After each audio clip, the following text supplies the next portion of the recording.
بسم اللہ الرحمن الرحیم۔ دوسری ششماہی کے چوتھے ہفتے میں مضمون اردو کی یہ دوسری ویڈیو بھی جماعت چہارم کے طلباء کے لیے پیش کی جا رہی ہے۔ آج کی ہماری اس دوسری ویڈیو کا مرکزی عنوان ہے مضمون نگاری، جس کو آپ تخلیقی لکھائی، تخلیقی کاوش یا نثر نگاری بھی کہہ سکتے ہیں، اور جس موضوع پہ آج ہم مضمون لکھیں گے وہ ہے میرا پسندیدہ موسم۔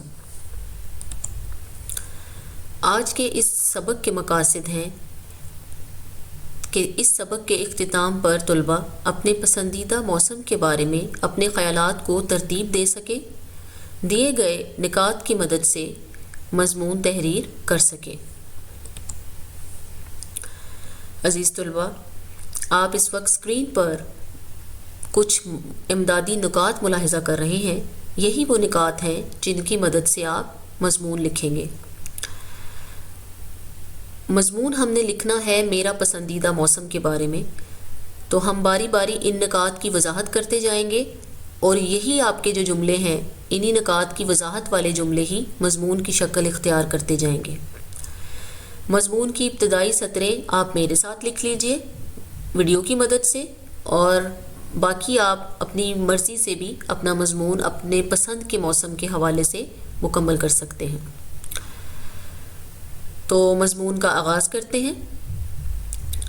اللہ تعالیٰ نے ہمارے ملک پاکستان کو بہت سی نعمتوں سے نوازا ہے۔ ان میں سے ایک یہ ہے کہ یہاں 4 مختلف موسم پائے جاتے ہیں۔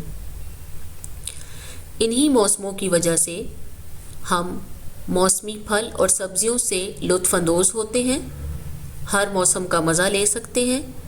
اگر ہمیشہ ایک ہی موسم رہے تو ہم یقیناً تنگ آ جائیں۔ یہ ابتدائی سطریں تھیں۔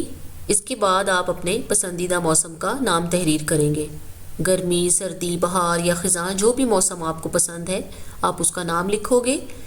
مثال کے طور پہ میں یہاں پہ آپ کو سردی کے بارے میں بتا رہی ہوں۔ آج کل سردی کا موسم ہے تو ہم سردی کے بارے میں ہی آج بات کرتے ہیں۔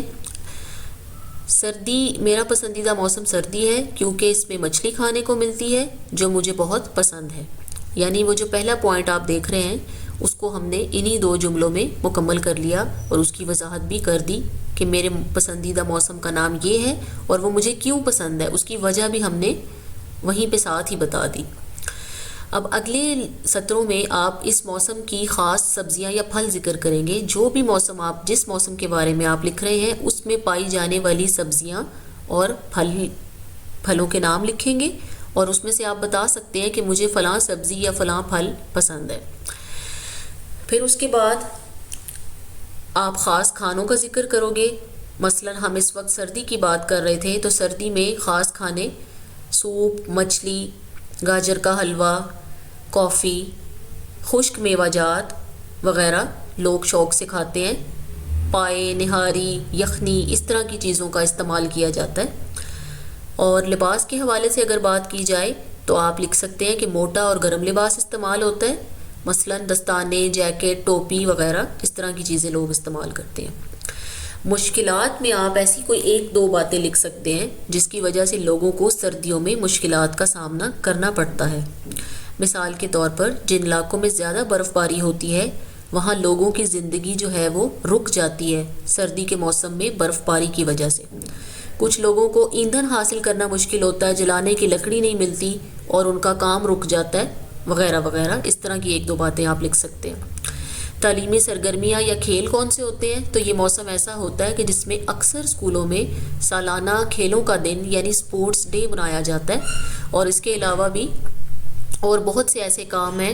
لوگ سیر و تفریح کے لیے جاتے ہیں، برف باری دیکھنے جاتے ہیں، اور اسی طرح سے معاملہ چلتا رہتا ہے۔ تو ان امدادی نکات کی مدد سے آپ اپنا مضمون مکمل کر سکتے ہیں، چاہے وہ گرمی کے بارے میں ہو، سردی، بہار یا خزاں کے بارے میں۔ آپ نے انہی پوائنٹس کی وضاحت کرتے جانا ہے اور وہی جملے مضمون کی شکل اختیار کر لیں گے۔